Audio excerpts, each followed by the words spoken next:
Dear friends, welcome to the season finale of Method in Madness. Together, we have Sorry, one more time. Just keep it. Dear friends, welcome to the season finale of Method in Madness Season 1. Together, now we are... Can you pause one minute? Method in Madness.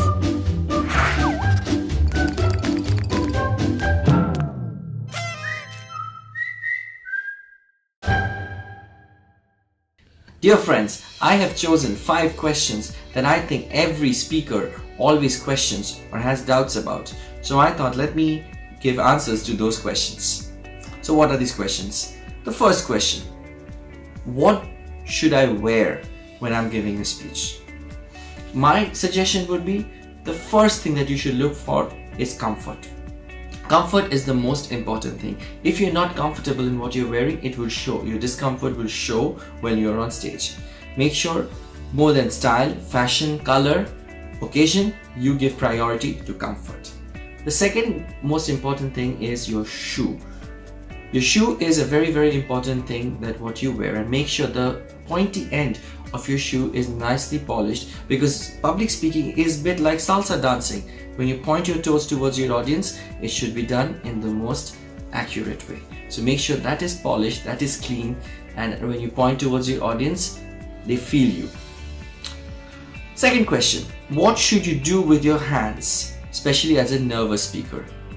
Now, if you look at some speakers, especially the ones who are new or nervous, they sometimes get confused what to do with their other hand. Like, I'm a right-hander and my natural gestures when I speak are with my right hand. So I have to really tell myself consciously to use both hands. Using my left hand does not come naturally to me. And I know a lot of speakers face this problem. If you are new or you're nervous, my tip would be to hold something in your other hand, like a pen. That will stop you from doing any distracting activity like playing with your hair or touching the other arm or start scratching yourself. Let me tell you, holding something in your hand is not an ideal thing, but it is much better than doing anything that is uncomfortable or weird. So try that, but at the same time, remember to consciously tell yourself to use your second hand more often as you speak. The third question, walking on stage. How should you walk on stage? Now, some speakers like to walk on stage and some speakers do not like to walk on stage. What is the right thing to do? Well, the right thing to do is what you as a speaker feel right. I can tell you what I feel right when I'm speaking.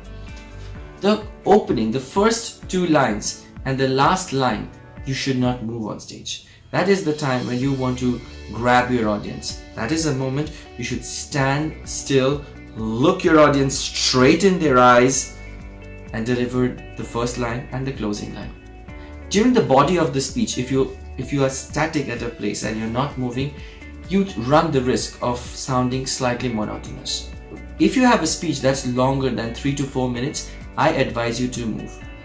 Be careful when you move that you use the stage for transition to show past, present, future. And also, if you're using slides, make sure that you do not walk between the projector, because that is very annoying. So make sure you know where your projector is and your audience is able to see you when you're moving. The fourth question that almost every public speaker has at a certain point in their life is, how should you prepare your speech? Now, a friend of mine once told me, practice like you've never won and perform like you've never failed. So preparation is one of the most key element in your speech. When you prepare your speech, of course, it starts with writing the speech. It starts with all the tips I've given you, how to make your opening, body, conclusion, but then practice. First, start practicing in front of the mirror. Then start by video recording yourself. Because when you record yourself, you're actually able to see yourself and you know what are the mistakes you're doing, because you know what's in your brain when you're delivering the speech. So try to record yourself.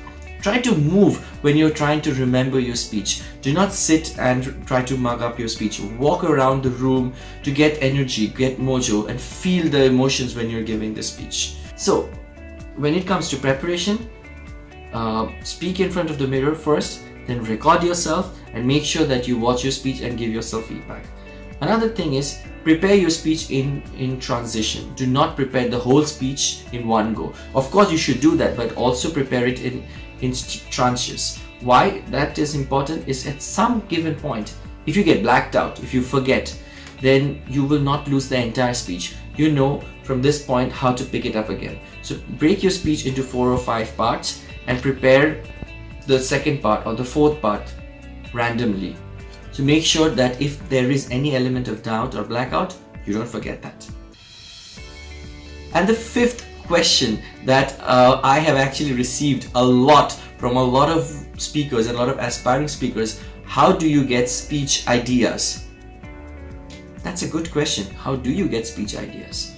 Well, most of my speech ideas I've got from my childhood, and I think we all have plethora of stories from our childhood, from our day-to-day activities, but we think these stories are not special enough to tell someone. Trust me, these stories are special. How do you know that that particular event in your life is a great story?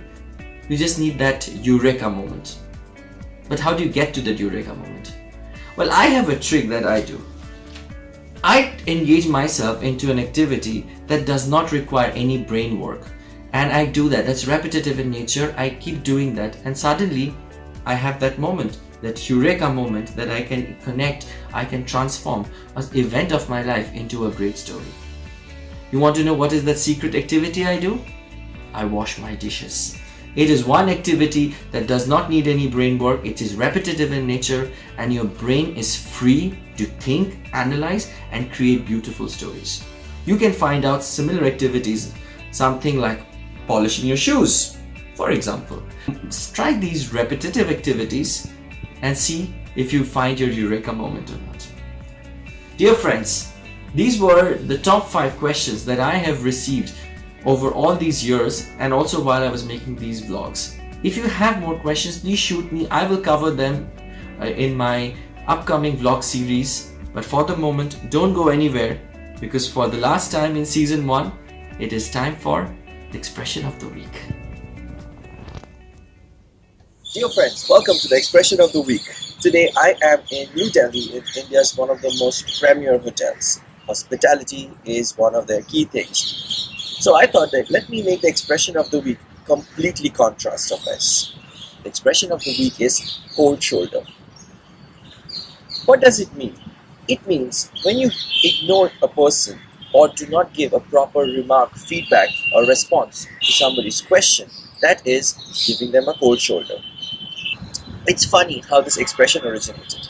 The origin of this expression is if you had a guest at your place and you greeted them with only the cold shoulder of the mutton and without any warm meal, that was called giving cold shoulder.